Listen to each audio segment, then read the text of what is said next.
was sitting around a couple of days ago with some guys that I served with in the military, and we were talking about all of the different candidates where we think things are going to go in the next year.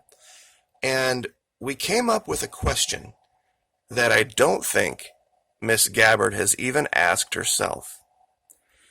Now, I like this picture because this is Tulsi Gabbard when she was Specialist Tamayo. She decided to go with Gabbard because her focus group people said that it polled better. Instead of her married name, Tamayo, she uses her maiden name. Now, respectfully, she can use whatever name she wants to. That's not the issue here. But I think she's become a different person because of this as an officer in MP, PsyOps, Civil Affairs than she was as an NCO, a young NCO, enlisted when she was a medic. And I'd like to submit this question to her on behalf of us. Now, what it has to do with is the role the president plays. See, she wants to go win the popularity contest of the D wing of the RD, Corrupt Criminal Party, so that she can have their blessing, their money, to go then and attempt to serve the people of the United States as president. But one of her main sticking points is this idea of a foreign policy of prosperity through peace. This is her website, so I'm not going to misquote her. Must end wasteful wars. Sounds great, but wait a minute. That's not the job of the president. Now, let me be very clear. Anyone who's watched my channel knows that I am very well aware that our government is completely occupied and infiltrated by interests for big oil, big pharma, big everything else, corporate interest. I get that. But nevertheless, Congress declares war. The people's representatives declare war. That's their job. And if they declare war, and she's president, and they say, Commander-in-Chief of the Armed Forces, Gabbard, president, go prosecute this war on behalf of the people. She has no constitutional mechanism to say no. That's not her job.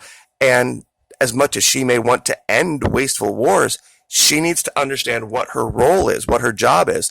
We don't give that power into the hands of one person. And down here in her legislation, what she's attempting to do is circumvent the Constitution in a way that I don't think people have seen. HRES 411, this resolution declares that if the president initiates wars, which by in and of itself is unconstitutional, without prior congressional declaration, such action shall constitute impeachable high crimes, misdemeanors, blah, blah, blah. Stop Arming Terrorists Act, using federal funds to provide assistance to different groups, establish the policy of the U.S. regarding no first use of nuclear weapons. Anyway, point being, the idea of going to war is something that is constitutionally to be in the hands of the people. Now, I know a lot of you out there are like, well, we can't trust Congress because they're infiltrated. I get that by the R&D, machine. But she, by her admission and by her action, doesn't seem to have a problem with the R or D machine staying in place because she wants to work within it. She doesn't have that power to just say, we're no longer at war anymore in Afghanistan, for example. She can cajole Congress.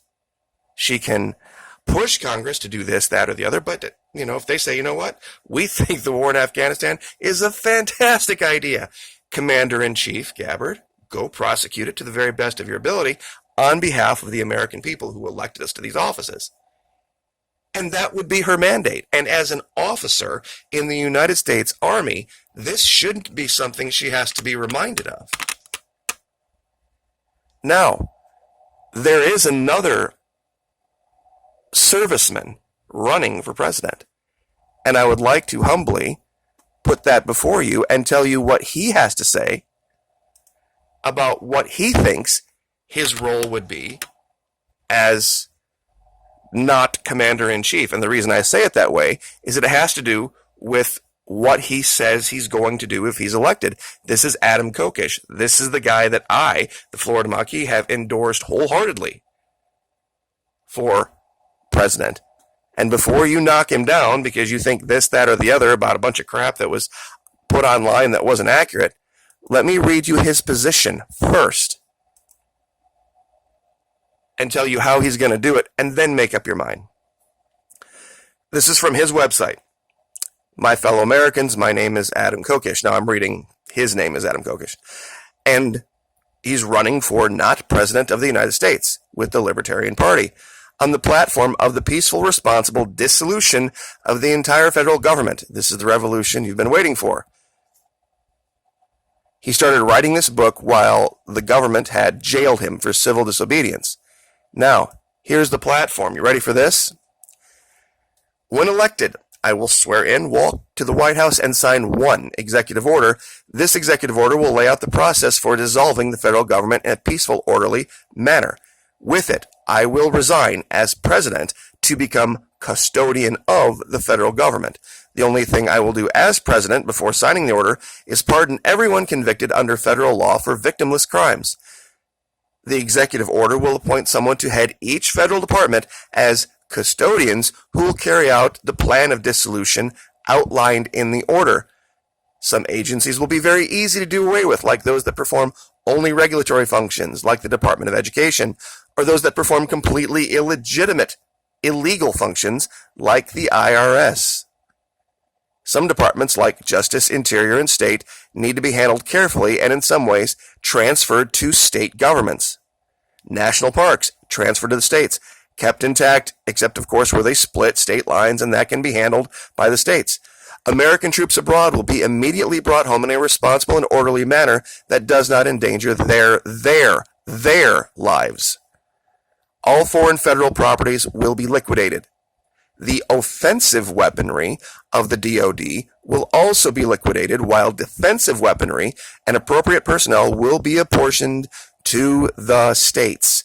And the funds will be used to create endowments for the newly privatized Department of Veteran Affairs, owned by veterans. Remaining funds collected from the liquidation of the federal assets that are not transferred to the states, including lands, facilities, and equipment, will be given to the American people through now independent Social Security Administration. Now, how he's going to do this is all outlined here. Of course, ending the Fed is numero uno.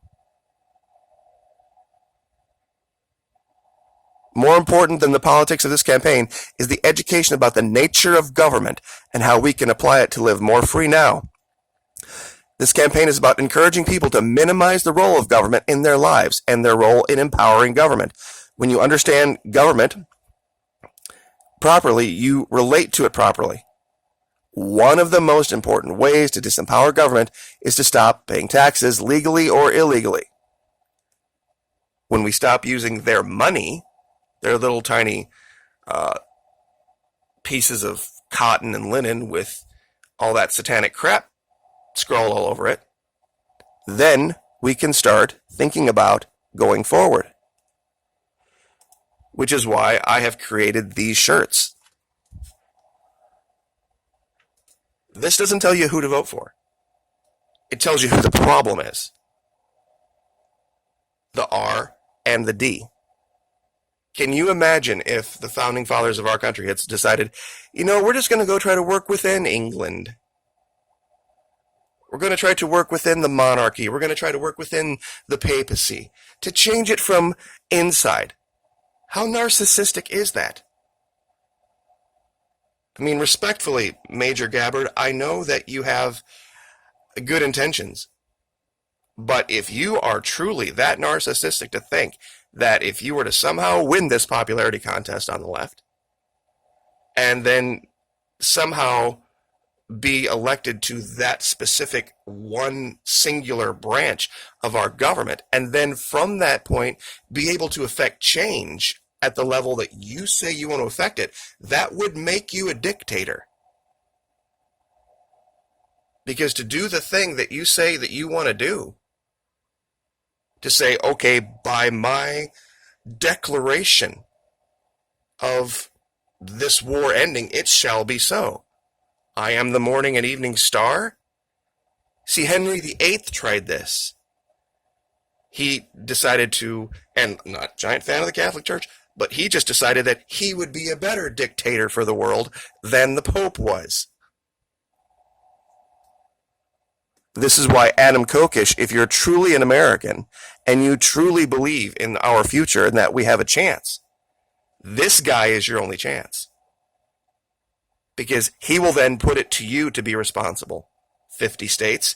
And then when that happens, each of the 50 states will have to understand that they need to go and divest that power continually downward toward their own counties, municipalities, parishes, and let those people make change for themselves, just like here in Florida. What I covered yesterday, Lake County decided that they are a Second Amendment sanctuary. That's probably not something you would see out of Palm Beach or Orlando, especially after the whole thing with Pulse. This is the direction of freedom, right here. Adam Kokesh. And I tried to do some contrast with one soldier versus another soldier to show that we do still have the ability to achieve good governance. But we have to get out of the RD thing first. There's no hope for that. Like, share, subscribe.